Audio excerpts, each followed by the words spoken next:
Guys, let's start cooking shrimps and little gourd.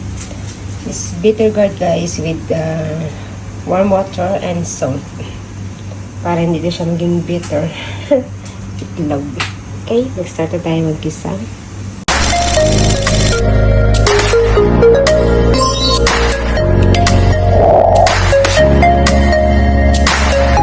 Ayan ang kawali natin. Umaapoy ng bangis.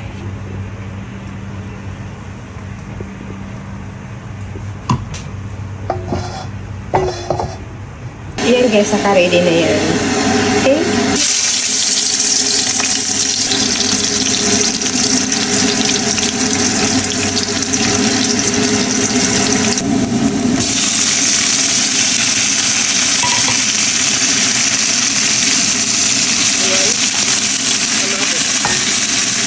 Very good to get to my friend. Para pag-update nyo sila. Kaya ready na kanya cook yung palaya. Guys, ilagay natin ang hipon. Or shrimp. Ang Tagalog, hipon. Yan. Para malasa siya. Ito. Wow! Lagyan natin ng konting water. Ayan. Kapakuluan na lang natin.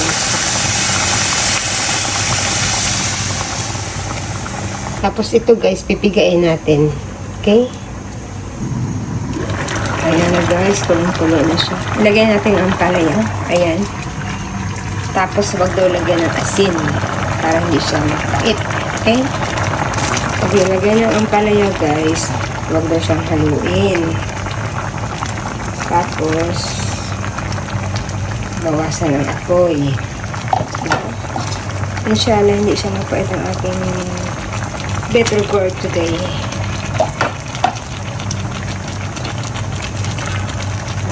Ayan ko lang siyang ganyan.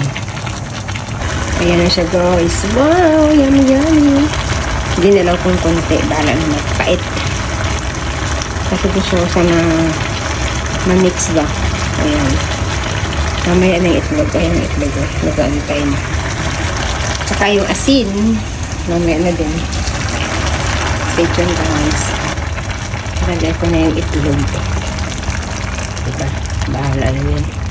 Maluto siya, maluto siya. Okay.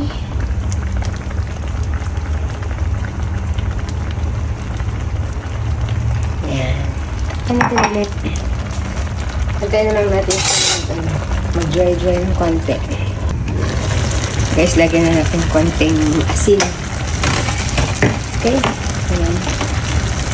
Sige. Ayan ito ang konting asin. Ang parang ito.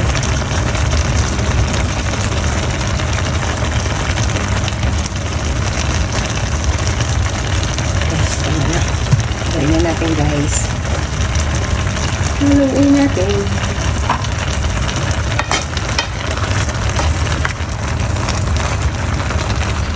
Siguro siya kasi kung may makasunod na siya. A few moments later. Ayan, tikman na natin guys kung napait ba siya o tama lang.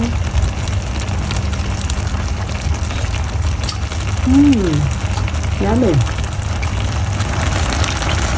Ayan, hindi na ito. Diba? Okay siya guys, ito. Sa akin, hindi siya napait. Okay lang. Ewan ko kay my friend. Request na ito eh.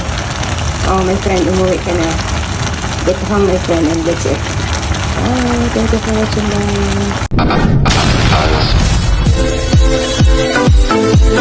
Bye.